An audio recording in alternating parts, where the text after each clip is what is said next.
I'm sorry.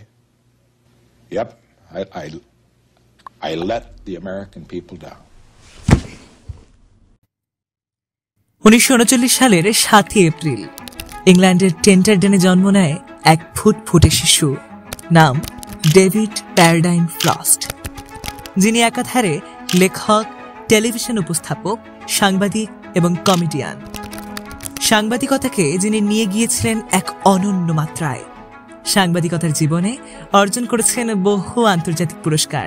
ব্রিটেনের রানীর কাছ থেকে পেয়েছেন বিশেষ মর্যাদা, সম্মানসূচক খেতাব। বলা হয় ডেভিড ফ্রস্টি একমাত্র সাংবাদিক যিনি 1964 থেকে 2010 পর্যন্ত প্রত্যেক ব্রিটিশ প্রধানমন্ত্রী এবং 1969 থেকে 2008 পর্যন্ত প্রত্যেক মার্কিন প্রেসিডেন্টের সাক্ষাৎকার নিয়েছেন।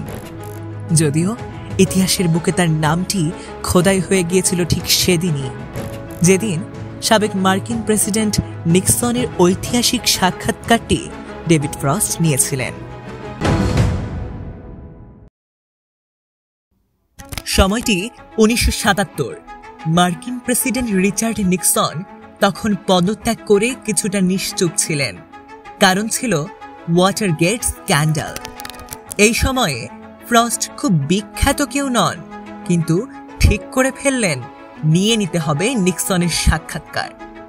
নিক্সন হয়ে গেলেন রাজি। তখন তিনি প্রায় নির্বাসিত জীবনে অভ্যস্ত। দুর্বিষহ সময় পার করছেন।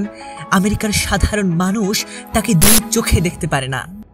নিক্সনের রাজি হওয়াটা কিন্তু ছিল তার একটি সূক্ষ্ম কৌশল মাত্র। ভেবেছিলেন হারানো ভাবমূর্তি হয়তো উদ্ধার হয়ে যাবে। ফ্রস্ট নিশ্চয়ই তার সাথে কথায় পেরে উঠবেন না। শুরু হলো মাইন্ড গেম।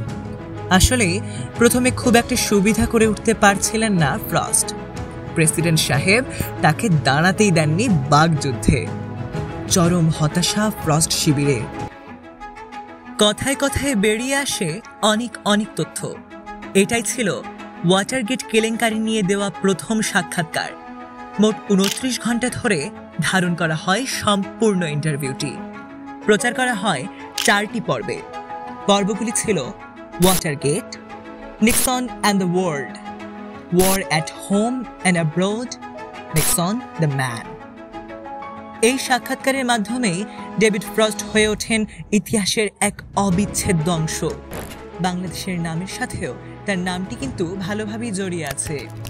স্বাধীনতা যুদ্ধের পরপরই তিনি বঙ্গবন্ধু শেখ মুজিবুর রহমানের সাক্ষাৎকার নেন। ওই সাক্ষাৎকারে বাংলাদেশের আপামর জনতার ওপর পাকিস্তানিদের চালানো নির্মম নির্যাতনের বর্ণনা দেন বঙ্গবন্ধু। পুঙ্খানুপুঙ্খভাবে তুলে ধরেন মুক্তিযুদ্ধে 30 লাখ মানুষ শহীদ হওয়ার বিষয়টি। স্বৈরশাসক খ্যাত বাংলাদেশের সাবেক প্রধানমন্ত্রী শেখ হাসিনাকে নিয়েও তিনি তৈরি করেছিলেন তথ্যচিত্র, যা তার নির্মিত সর্বশেষ কাজ।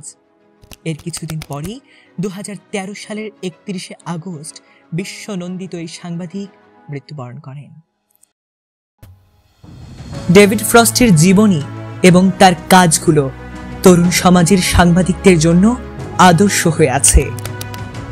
বিশ্বের বর্তমান পরিস্থিতি বিবেচনা করলে দেখা যায় হলুদ এবং স্বার্থবাদী সাংবাদিকতার পরিমাণ বেড়ে গেছে হু হু করে, যার কারণে ক্ষতিগ্রস্ত হচ্ছে আমাদের সমাজ এবং রাষ্ট্র। আমাদের তাই সকলেরই উচিত ডেভিড ফ্রস্টের মতো সৎ সাংবাদিকতার অংশ হওয়া, এতে অংশগ্রহণ করা। আসুন বদলে ফেলি আমাদের চিন্তা চেতনা, গড়ে তুলি নতুন বিশ্ব। সাংবাদিকতার স্থানকে নিয়ে যাই অনেকটা উপরে, প্রতিষ্ঠিত করি আমাদের নতুন বিশ্বে।